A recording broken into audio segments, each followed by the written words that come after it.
Opéra Magna, le plus beau des chants. 8e et dernière partie, le meilleur du meilleur.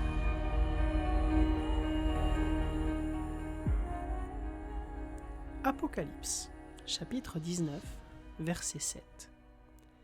Réjouissons-nous, soyons transportés d'allégresse et donnons-lui gloire, car les noces de l'agneau sont venues et son épouse s'est préparée.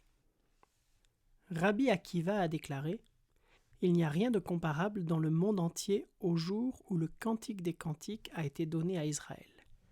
Car tous les écrits sont saints, mais le Cantique des Cantiques est le saint des saints. » Et le rabbin Éléazar ben Azaria a ajouté « Toutes les Écritures sont saintes, mais le Cantique des Cantiques est le saint des saints, car dans ce livre, il est question du respect du ciel et de l'acceptation de son joug. » Tous deux croyaient que cette histoire romantique était très particulière. Ils la comparaient à la relation de Dieu avec son peuple. Et ils étaient sur la bonne voie. Ellen White en parle ainsi. Dans l'Ancien comme dans le Nouveau Testament, les liens du mariage représentaient l'union tendre et sainte qui existe entre le Christ et le peuple des rachetés qu'il s'est acquis au calvaire. « Ne crains pas, dit-il, car ton Créateur est ton époux. L'Éternel des armées est son nom, et ton Rédempteur est le Saint d'Israël. Revenez, enfants rebelles, dit l'Éternel, car je suis votre maître. » Dans le Cantique des Cantiques, nous entendons l'épouse dire « Mon bien-aimé est à moi, et je suis à lui. » Et celui qui pour elle se distingue entre 10 000 déclare à son élu « Tu es parfaitement belle, mon ami, et il n'y a en toi point de défaut. » L'inimité et la complicité d'une relation de couple sont très similaires à la relation de Dieu avec son peuple. Si vous étudiez attentivement le Cantique des Cantiques, vous découvrirez que, ensemble, avec le Seigneur, nous partageons un nom et une identité. Il est le Christ, nous sommes chrétiens. Nous partageons l'Éden. Jésus s'est rendu au jardin des Oliviers pour que nous puissions profiter de l'arbre de vie. Nous partageons la même condition. Si Jésus est dans notre vie, nos origines et notre statut ne sont pas importants. Il s'agit plutôt de la possibilité d'aimer et d'être aimé au même niveau. Nous partageons la même perspective. Le Christ voit le meilleur en nous. Il va au-delà des apparences. Nous sommes tous précieux à ses yeux et nous nous sentons tous précieux. Ce sentiment nous permet de prendre conscience de la valeur des autres. Nous partageons la beauté intérieure.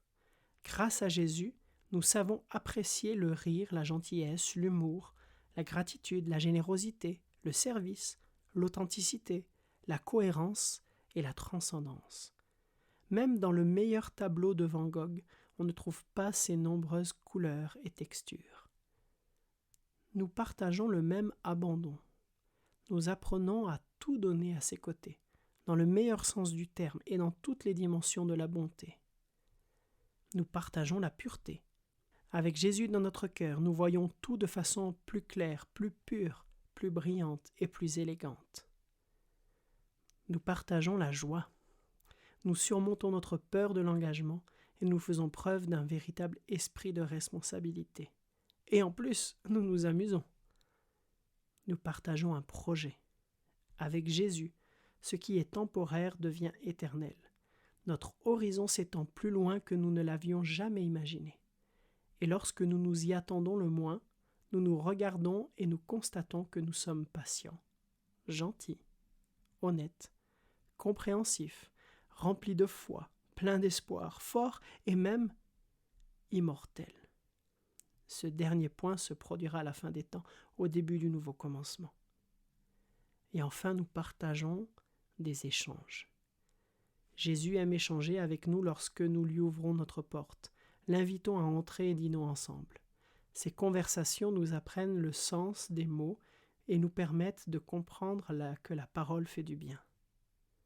Alors oui, il semble que la relation entre le roi Salomon et la Shulamite ne soit pas une simple histoire d'amour. Ce que contient ce livre caractérise beaucoup d'autres histoires d'amour. Du Jardin d'Éden à la Nouvelle Terre, en faisant une halte dans le Cantique des Cantiques. Dans Genèse 2, Dieu se promène avec Adam et Ève. C'est un Dieu accessible qui aime parler en tête-à-tête avec les êtres humains. Dans Cantique des Cantiques, chapitre 5, verset 2, l'amoureux frappe à la porte de sa bien-aimée, désirant ardemment être avec elle.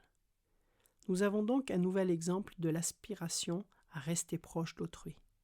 Dans Apocalypse, chapitre 3, verset 20, Jésus frappe à la porte de ceux qu'il aime et il exprime le désir de dîner avec eux. Un autre exemple de son désir de se rapprocher des siens.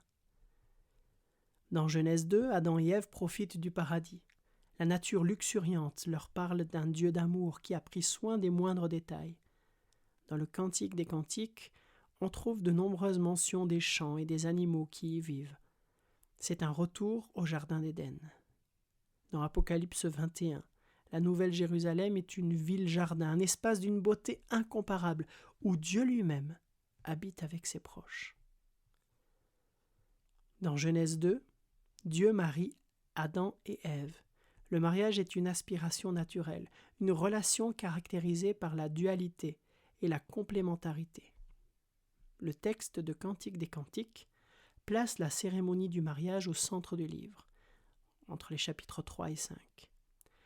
Tout est rempli de couleurs pour faire vivre à un couple ayant surmonté tous les obstacles sociaux et émotionnels un moment absolument sublime. Le texte d'Apocalypse au chapitre 19, les 8 premiers versets, se concentre sur les noces de l'agneau, et l'univers entier applaudit avec joie. Ce ne sont là que quelques exemples qui nous donnent un aperçu de la réalité. Dans ce voyage de retour vers le Jardin d'Éden, il est préférable de voyager en couple avec un être aimé et avec Dieu. Nous sommes tous des compositeurs, nous sommes tous des chanteurs. Le livre de l'Apocalypse nous parle d'une grande fête à venir. Ce n'est pas une fête parmi d'autres, mais la fête par excellence. Ce sera un temps de rencontre, d'embrassade, de partage et de musique, de beaucoup de musique. L'Apocalypse nous rappelle que le plus beau des opéras est encore à venir. Je l'appelle le Cantique des Cantiques des Cantiques. Mais il a pour titre officiel le chant de l'agneau ou le chant des rachetés. Nous ne savons pas grand-chose sur la musique et sur les instruments qui y seront utilisés, mais grâce à Jean, nous avons une partie des paroles. Voici quelle est la première partie. Apocalypse chapitre 5, versets 9 et 10. Il chante un chant nouveau en disant « Tu es digne de recevoir le livre et d'en ouvrir les sceaux, car tu as été immolé et tu as acheté pour Dieu par ton sang des gens de toute tribu, de toute langue, de tout peuple et de toute nation. Tu as fait d'eux pour notre Dieu un royaume et des prêtres, et ils régneront sur la terre. » Le moment est venu d'exprimer notre reconnaissance. Jésus nous aime tellement qu'il a tout donné pour nous afin que nous puissions chanter sans difficulté, autant de notes aiguës que nécessaire, pour que l'univers entier les entende. Il n'y a pas de parole ici, mais nous comprenons quelle doit être notre attitude lorsque nous chantons, car d'une certaine manière, nous composons cet opéra avec notre propre vie. Apocalypse 14, les versets 2 à 5. J'entendis du ciel une voix comme le bruit de grandes eaux, comme le bruit d'un fort tonnerre.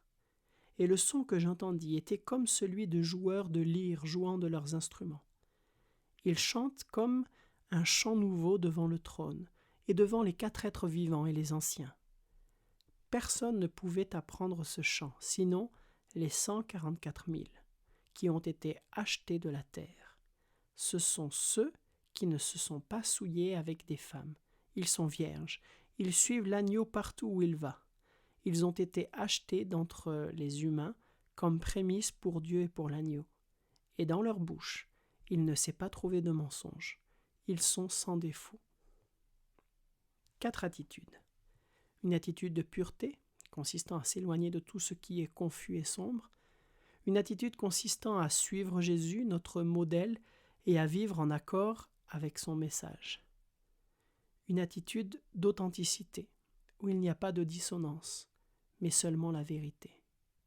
Et une attitude d'abandon. Je ne peux pas être justifié par mes propres efforts. Je dois me placer entre les mains de celui qui peut purifier mes péchés, Jésus.